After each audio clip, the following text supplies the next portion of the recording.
Welcome to my channel. Financial அக்கௌண்டிங்கில் joint venture பார்த்துட்டு இருக்கோம்.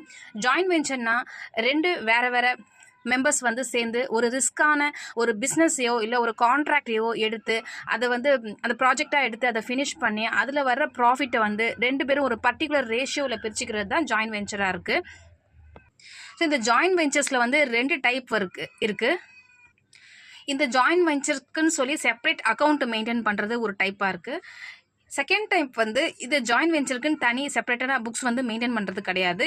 இது வந்து செகண்ட் டைப்பாக இருக்குது. இப்போ நம்ம இந்த ஃபர்ஸ்ட் டைப்பில் வந்து சம்ஸ் பார்த்துட்ருக்கோம். ஸோ இது வந்து இதுக்குன்னு இந்த ஜாயின்ட் வெஞ்சர்ஸ்க்குன்னு தனி அக்கௌண்ட் வந்து மெயின்டைன் பண்ணுறாங்க. ஸோ அதில் தான் இப்போ நம்ம ஒரு சம் பார்க்குறோம். ஸோ இந்த மாதிரி தனியாக புக்ஸ் மெயின்டைன் பண்ணும்போது இந்த ஜாயின்ட் வெஞ்சருக்குன்னு சொல்லி ஒரு தனியாக பேங்க் அக்கௌண்ட் வந்து ஓப்பன் பண்ணியிருப்பாங்க. அதில் தான் வந்து அந்த ரெண்டு பேருமே வந்து அமௌண்ட் கான்ட்ரிபியூட் பண்ணுவாங்க. அதை தான் ஃபுல்லாக பிஸ்னஸ்க்கு வந்து யூஸ் பண்ணிப்பாங்க. ஸோ நம்ம இந்த மாதிரி ஃபர்ஸ்ட் டைப்பில் நம்ம சம் போடும்போது ஜாயின்ட் பேங்க் அக்கௌண்ட்டும் நம்ம கண்டுபிடிக்கணும், ஜாயின்ட் வெஞ்சர் அக்கௌண்ட்டும் போடணும். அதுக்கப்புறம் அந்த ஜாயின்ட் வெஞ்சரில் இருக்கிற பார்ட்னர்ஸை நம்ம கோ வெஞ்சரர்ஸ்னு சொல்கிறோம். அதுக்கு அந்த கோ வெஞ்சர்ஸுடைய அந்த கேபிட்டல் அக்கௌண்ட்டையும் நம்ம வந்து போடணும். இப்போ நம்ம illustration 20 page number 140. X and Y enter into a joint venture for purchase and sales of some household items. So household items வீட்டு பொருட்கள் சிலவற்றை வந்து வாங்கி விற்கிற பிஸ்னஸில் வந்து இந்த X and Y அப்படிங்கிற ரெண்டு பேர் வந்து சேர்ந்து ஒர்க் பண்ணுறாங்க. ஸோ இது ஜாயின்ட் வெஞ்சர் வந்து அவங்க ஜாயின்ட் வெஞ்சர் பேஸில் அவங்க இந்த பிஸ்னஸை பண்ணுறாங்க. They agree to share profits and losses in the ratio of the respective contributions. So அவங்க என்ன ப்ராஃபிட்டில் வந்து என்ன ரேஷியோவில் அவங்க ப்ராஃபிட்டை பிரிச்சுக்கலான்னு முடிவு பண்ணுறாங்கன்னா அவங்களுடைய கான்ட்ரிபியூஷன்ஸ் பேசிஸில் தான். ஸோ எந்த அளவுக்கு அந்த பிஸ்னஸ்க்காக அவங்க வந்து அமௌண்ட்டை வந்து அதில் இன்வெஸ்ட்மெண்ட் பண்ணுறாங்களோ அந்த பேசிஸில் பிரிச்சுக்கலாம் அப்படின்ற மாதிரி அவங்க முடிவு பண்ணுறாங்க. X contributed 10,000 in cash and Y 13,000. ரெண்டு பேரும் ஃபஸ்ட்டு வந்து 10,000 13,000 வந்து அவங்க வந்து பேங்க்கில் கேபிட்டலாக வந்து கொடுக்குறாங்க. The whole amount was placed in a joint bank account. அப்போ இந்த சம் வந்து செப்பரேட் புக்ஸ் ஆர் மெயின்டைன் பண்ணுறது. அதனால ஜாயின்ட் பேங்க் அக்கௌண்ட் கிரியேட் பண்ணி அதில் வந்து அவங்க ரெண்டு பேரோட அமௌண்ட்டையுமே வந்து போடுறாங்க. Goods were purchased by X for 10,000 and expenses paid by Y amounted to 2,000. Goods பர்ச்சேஸ்க்காக எக்ஸ் வந்து 10,000 ஸ்பெண்ட் பண்ணுறாரு, ஒய் வந்து 2,000 ஸ்பெண்ட் பண்ணுறாரு. They also purchased goods for 15,000 through the joint bank account. இந்த பேங்க்கில் போட்ட அமௌண்ட்டை வந்து குட் பர்ச்சேஸ்க்காக யூஸ் பண்ணுறாங்க 15,000. The expenses on purchase and sales of the articles amounted to 6,000. those made by Y. So purchase சேல்ஸுக்காக பண்ண எக்ஸ்பென்ஸ் வந்து 6,000 இருக்குது.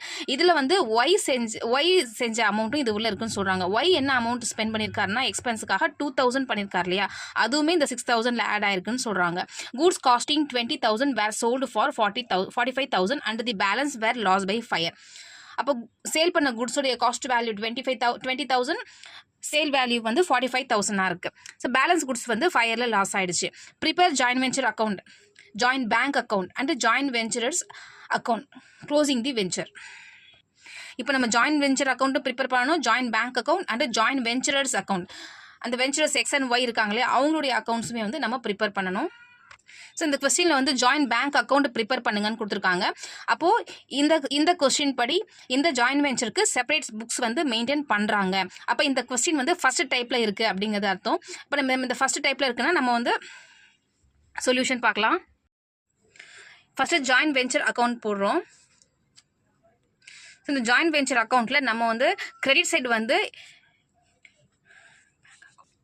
சேல் பண்ணி உள்ளே வந்து டீட்டெயில்ஸ் எல்லாம் எடுத்துக்கிறோம். ஸோ சேல்ஸ் பண்ண வேல்யூ வந்து 45,000. இந்த ஜாயின்ட் வெஞ்சருடைய டெபிட் சைடில் வந்து நம்ம இந்த ஜாயின்ட் வெஞ்சருக்காக பண்ண எக்ஸ்பென்ஸ் எல்லாத்தையுமே நம்ம எடுத்துக்கிறோம். குட்ஸோட வேல்யூ அதுக்கப்புறம் எக்ஸ்பென்ஸ் வேல்யூ எல்லாம் இந்த ஜாயின்ட் வெஞ்சருக்காக ஸ்பெண்ட் பண்ணது எல்லாமே நம்ம டெபிட் சைடு எடுத்துக்கலாம். இது வந்து சேல் பண்ணி உள்ளே வந்த வேல்யூ நம்ம கிரெடிட் சைடு எடுத்துக்கலாம். இப்போ நம்ம ரெண்டையும் டேலி பண்ணும்போது நமக்கு ப்ராஃபிட் வந்து நமக்கு கண்டுபிடிக்க முடியும். இப்போ கிரெடிட் சைடு வந்து ஜாயின்ட் பேங்க் அக்கௌண்ட்டில் நம்ம குட்ஸை சேல் பண்ணி பேங்க்கில் போட்ட வேல்யூ வந்து 45,000 கொஸ்டினில் கொடுத்துருக்காங்க. ஸோ எக்ஸ் வந்து 10,000 குட்ஸ் பர்ச்சேஸ் பண்ணதாகவும் ஒய் வந்து 2,000 எக்ஸ்பென்ஸ் பண்ணதாகவும் கொஸ்டினில் கொடுத்துருக்காங்க. ஸோ நம்ம அதை எடுத்துக்கலாம். டு எக்ஸ் அக்கௌண்ட் வந்து குட்ஸ் பர்ச்சேஸ் பண்ணது 10,000, ஒய் வந்து எக்ஸ்பென்ஸ் பண்ணது 2,000. அதுக்கப்புறம் கொஸ்டினில் வந்து குட்ஸ் பர்ச்சேஸ் வந்து பேங்க் மூலயமா 15,000 பண்ணதாக கொஸ்டினில் கொடுத்துருக்காங்க. அதையும் நம்ம எடுத்துக்கிறோம். நெக்ஸ்ட் வந்து so the expenses on purchase and sales of the articles amounted to 6,000. அதில் those made by Y. Purchase and sales பண்ணும்போது அந்த எக்ஸ்பென்ஸ் வந்து 6000. இதில் ஒய் பண்ண எக்ஸ்பென்ஸும் இருக்குன்னு சொல்கிறாங்க. ஸோ நம்ம ஒய் பண்ண எக்ஸ்பென்ஸ் 2000 நம்ம ஃபஸ்ட்டே போட்டாச்சு. இப்போ பேலன்ஸாக இருக்க இந்த 6000 எக்ஸ்பென்ஸை நம்ம வந்து எடுத்துக்கிறோம். ஸோ அந்த எக்ஸ்பென்ஸுமே வந்து பேங்க் மூலியமாக தான் பண்ணியிருப்போம் அந்த 4000. அப்போ ஜாயின்ட் பேங்க் அக்கௌண்ட்டில் எக்ஸ்பென்ஸ்க்காக 4000 வந்து நம்ம எடுத்துக்கிறோம். இப்போ இவ்வளோ தான் வந்து நம்ம இந்த ஜாயின் வெஞ்சருக்காக பண்ண எக்ஸ்பென்ஸு நம்ம எல்லாம் எடுத்தாச்சு. இப்போ நம்ம இந்த சேல்ஸோடு நம்ம டேலி பண்ணலாம். ஃபஸ்ட்டு கிரெடிட் சைட் டோட்டல் போட்டுக்கலாம். அப்போ டெபிட் சைட் போடும்போது 14,000 வந்து நமக்கு ப்ராஃபிட்டாக வந்து கிடைக்குது. To profit on joint venture transfer to 2 பேரோட அக்கௌண்ட்டுக்கும் ப்ராஃபிட்டை வந்து பிரிச்சுக்கிறாங்க. அவங்க ரேஷியோவில் பிரிச்சுக்கிறாங்க. அவங்க என்ன ரேஷியோவில் பிரிச்சுக்கிறாங்கன்னா 4:3 அப்படிங்கிற ரேஷியோவில் வந்து பிரிச்சுக்கிறாங்க. அப்போ கொஸ்டினில் கொடுத்துருக்காங்க அவங்க ப்ராஃபிட் பிரிச்சுக்கிற ரேஷியோ வந்து அவங்க கான்ட்ரிபியூஷன் பேசிஸில் வந்து பிரிச்சுக்கலான்னு முடிவு பண்ணியிருக்கிறதா சொல்கிறாங்க. நம்ம இந்த ரேஷியோ போகிறதுக்கு முன்னாடி இதை வந்து கீழே இருக்கிறது நம்ம வந்து ஒர்க்கிங் நோட்டாக போட்டுக்கணும். அவங்க இந்த ரேஷியோவை நம்ம கண்டுபிடிக்கிறதுக்காக ஃபஸ்ட்டு ஸோ இந்த ஜாயின் வெஞ்சருக்காக அவங்க என்னென்ன கான்ட்ரிபியூஷன்லாம் உள்ளே போட்டிருக்காங்கன்னு பார்க்கலாம். So profit on joint venture is to be divided in proportion to the contribution and x and y their contributions. So அவங்க கான்ட்ரிபியூஷன் என்னங்கிறத கால்குலேட் பண்ணலாம். ஃபஸ்ட்டு வந்து அமௌண்ட் கான்ட்ரிபியூட் இன் கேஷ். அவங்க 2 பேருமே கேஷாக வந்து பேங்க்கில் போட்டது 10,000 13,000 வந்து ஃபஸ்ட்டு அவங்க பேங்க்கில் போடுறாங்க. அதுக்கப்புறம் அவங்க என்னென்ன இந்த ஜாயின் வெஞ்சருக்காக பண்ணியிருக்காங்கன்னா ஒய் வந்து 2000 எக்ஸ்பென்ஸ் பண்ணியிருக்காருன்னு நம்ம இங்கே எடுத்தோம் இல்லையா, அதை நம்ம எடுத்துக்கிறோம். ஒய் வந்து பண்ண எக்ஸ்பென்ஸு பண்ண குட்ஸ் பர்ச்சேஸ்க்காக அவர் போட்டு 10,000 அதையும் நம்ம எடுத்துக்கிறோம். இப்போ மொத்தமாக பார்த்தா எக்ஸ் வந்து எவ்வளோ கான்ட்ரிபியூட் பண்ணியிருக்காருன்னா 20,000, ஒய் வந்து 15,000 வந்து பண்ணியிருக்காங்க. அப்போ இந்த கான்ட்ரிபியூஷன் பேசிஸில் தானே வந்து அவங்க ப்ராஃபிட்டை ஷேர் பண்ணிக்கணும். அப்போ இங்கே 20,000 = 15,000 இதை நம்ம ஷார்ட் அவுட் பண்ணலாம். ஸோ 3 கேன்சல் பண்ணும்போது 4:3 வந்து நமக்கு 5 டேபிளில் நம்ம 4 5 are 20, 3 5 are 15. அப்போ நமக்கு 4:3 வந்து கிடைக்குது. ஸோ இந்த 4:3 தான் இந்த கான்ட்ரிபியூஷனில் எடுக்கிற ரேஷியோ. அந்த ரேஷியோ பிரகாரம் தான் அவங்க இந்த ஜாயின் வெஞ்சர் ப்ராஃபிட்டை வந்து பிரிச்சுக்கிறாங்க. அப்போ 8,000 6,000 கிடைக்குது. மொத்த ப்ராஃபிட் வந்து 14,000 வந்து இருக்குது. இப்போ இந்த ஜாயின் வெஞ்சர் அக்கௌண்ட் போட்டு அதில் எவ்வளோ ப்ராஃபிட் வந்திருக்குன்னு பார்த்தாச்சு. இப்போ நெக்ஸ்ட் வந்து நம்ம ஜாயின் பேங்க் அக்கௌண்ட் வந்து போடுறோம். இந்த ஜாயின் பேங்க் அக்கௌண்ட்டில் என்னென்ன அமௌண்ட் வந்து பேங்க்குக்கு உள்ளே போட்டாங்க, என்னென்ன அமௌண்ட் பேங்க்லேருந்து வெளியே எடுத்தாங்க அப்படிங்கிற டீட்டெயில்ஸ் ஃபுல்லாக நம்ம எடுக்கணும். பேங்க்குள்ளே என்ன அவங்க போட்டாங்க டெபாசிட் பண்ணாங்கன்னா ஃபஸ்ட்டு வந்து எக்ஸும் ஒய்யும் அந்த அவங்களுடைய கான்ட்ரிபியூஷனை உள்ளே போட்டாங்க 10,000 13,000. ஸோ இது கொஸ்டினில் கொடுத்துருக்காங்க. ஸோ எக்ஸும் ஒய்யும் கேஷாக வந்து பேங்க்கில் வந்து போட்டிருக்காங்க. அதுக்கப்புறம் பேங்க் உள்ள என்ன அமௌண்ட் போயிருக்குன்னா சேல் பண்ணி அமௌண்ட் உள்ளே போட்டிருப்பாங்க. அதை ஜாயின் வெஞ்சர் அக்கௌண்ட்டு நம்ம சேல்ஸ்ன்னு எடுத்துக்கிறோம் 45,000. ஸோ மொத்தமாக பேங்க்கில் டெபிட் சைடு எல்லாமே பேங்க்குக்கு உள்ளே போன அமௌண்ட் டோட்டல் போட்டுக்கலாம் 68,000. இப்போ பேங்க்லேருந்து எதுக்காக பேமெண்ட் வெளியில் போச்சு அப்படின்னா ஃபஸ்ட் ஜாயின் வெஞ்சர் எக்ஸ்பென்ஸ்க்காக 4,000 வந்து பேங்க் மூலியமாக தான் பண்ணுது. ஸோ மொத்த எக்ஸ்பென்ஸ் நடந்தது வந்து 6,000 கொஸ்டினில் கொடுத்துருக்காங்க. அதில் 4,000 வந்து பேங்க் மூலியமாக எக்ஸ்பென்ஸ் பண்ணது, 2,000 வந்து ஒய்யோட எக்ஸ்பென்ஸையும் சேர்த்து கொஸ்டினில் 6,000 கொடுத்துருக்காங்க. பேங்க் மூலியமாக பண்ண எக்ஸ்பென்ஸ் 4,000 மட்டும்தான். அதுதான் நம்ம இங்கே எடுத்துக்கிறோம். ஜாயின் வெஞ்சர் அக்கௌண்ட் எக்ஸ்பென்ஸ் வந்து 4,000. அப்புறம் பேங்க் மூலியமாக பர்ச்சேஸ் பண்ணது 15,000 குட்ஸுக்காக பர்ச்சேஸ் பண்ணியிருக்கோம் கொஸ்டினில் கொடுத்துருந்தாங்க. நம்ம இதை டேலி பண்ணும்போது ஸோ இந்த பேங்க்கில் வந்து க்ளோசிங் பேலன்ஸ் வந்து 49,000 வந்து கிடைக்குது.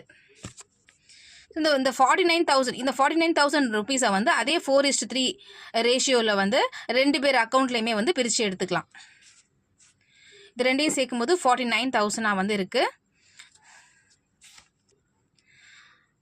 இதை நம்ம 4:3 ரேஷியோவில் பிரித்தோன்னா 28,000 21,000 கிடைக்கும். இதுதான் இந்த XY கோ வெஞ்சர்ஸோடைய க்ளோசிங் பேலன்ஸாக வந்து இருக்குது. இப்போது நெக்ஸ்ட் 2 கோ வெஞ்சர்ஸ் அக்கௌண்ட்டையும் நம்ம வந்து தனித்தனியாக வந்து பார்க்கலாம். அவங்களுடைய பர்சனல் அக்கௌண்ட்டை பார்க்குறோம். அந்த 2 பேருமே இந்த ஜாயின் வெஞ்சர்ஸ்க்காக என்ன பண்ணியிருக்காங்க அப்படின்னா அவங்களுடைய இது பர்சனல் அக்கௌண்ட். அவங்களுடைய அக்கௌண்ட்டில் ஆட் ஆக வேண்டிய விஷயங்கள் எல்லாமே நம்ம கிரெடிட் சைடு எடுத்துக்கலாம். இப்போது அவங்க ஃபஸ்ட்டு வந்து இந்த ஜாயின் வெஞ்சருக்காக கான்ட்ரிபியூட் பண்ணது பேங்க்கில் வந்து 10,000 போட்டிருக்காங்க இல்லையா, எக்ஸ் அக்கௌண்ட்டுடைய பர்சனல் அக்கௌண்ட் இப்போ நம்ம போட்டுட்ருக்கோம். ஜாயின் பேங்க் அக்கௌண்ட்டில் 10,000 அவங்க கான்ட்ரிபியூட் பண்ணது, அதை நம்ம எடுத்துக்கலாம். அதுக்கப்புறம் இது வந்து இவர் இந்த ஜாயின் வெஞ்சர் பிஸ்னஸ்க்காக இவர் போட்ட அமௌண்ட்டு.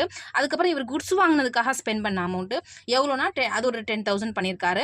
அதுக்கப்புறம் இந்த ஜாயின் வெஞ்சர்லேருந்து இவருக்கு ப்ராஃபிட்டாக வெளியில் வர வேண்டிய அமௌண்ட்டு, அதுவுமே இந்த ஜாயின் வெஞ்சர்லேருந்து இவருக்கு வெளியில் வந்தாகணும் இல்லையா. ஸோ அந்த 8,000 நம்ம வந்து எடுத்துக்கிறோம். மொத்தம் வந்து 28,000 இவருக்கு வந்து வந்தாகணும். ஏன்னா இவர் ஃபஸ்ட்டு கான்ட்ரிபியூட் பண்ணியிருக்காரு, அதுக்கப்புறம் குட்ஸ்க்காக எக்ஸ்பென்ஸ் பண்ணியிருக்காரு, இவருக்கு வந்து அதுவும் இவருக்கு திரும்பி வரணும். அதுக்கப்புறம் இவருக்கான ப்ராஃபிட்டும் இவருக்கு கிடைக்கணும். மொத்தம் இந்த ஜாயின் வெஞ்சர்லேருந்து இவருக்கு 28,000 வந்து ரிட்டர்ன் வர வேண்டியதாக இருக்குது. அப்போது இந்த 28,000 எங்கே இருக்குன்னா ஜாயின்ட் பேங்க் அக்கௌண்ட்டில் 28,000 வந்து இவருக்கு க்ளோசிங் பேலன்ஸாக வந்து இருக்குது. பேங்க்கில் க்ளோசிங் பேலன்ஸ் இவருக்கு 28,000 இருக்கு இல்லையா, அப்போ இந்த 28,000 வந்து இவருக்கு போக வேண்டியது. அதே மாதிரி ஒய் அக்கௌண்ட்டுக்கு ஸோ ஒய் அக்கௌண்ட் பார்க்குறோம். So Y account first Y அக்கௌண்ட்டுக்கு என்ன போகணும் அப்படின்னா, அவர் ஃபஸ்ட்டு பேங்க்கில் கான்ட்ரிபியூட் பண்ண 13,000, அதுக்கப்புறம் அவர் எக்ஸ்பென்ஸ்க்காக ஸ்பெண்ட் பண்ணியிருக்க 2,000. இது ரெண்டும் அவருக்கு திருப்பி கொடுத்தாகணும். அதே மாதிரி அவருக்கு சேர வேண்டிய ப்ராஃபிட்டையும் சேர்த்து நம்ம கொடுக்கணும். மொத்தம் 21,000 வந்து ஒய்க்கு வந்து போகணும். அந்த 21,000 தான் பேங்க்கில் வந்து ஒய்யோட க்ளோசிங்காக வந்து இருக்குது. ஸோ ஒய்யோட க்ளோசிங் வந்து பேங்க்கில் வந்து 21,000 வந்து இருக்குது. ஸோ இப்படி தான் ஜாயின்ட் வெஞ்சர் அக்கௌண்ட் வந்து ப்ரிப்பேர் பண்ணணும். ஸோ இது வந்து ஃபஸ்ட்டு மெத்தட். செப்பரேட் புக் வந்து மெயின்டைன் பண்ணுறது. இந்த செப்பரேட் புக் மெயின்டைன் பண்ணுற மெத்தடில் போடும்போது தான் இந்த ஜாயின்ட் பேங்க் அக்கௌண்ட் வந்து வரும். அதுக்கப்புறம் கோவெஞ்சர்ஸ் அக்கௌண்ட் வந்து போடணும். Thank you. Please subscribe my channel.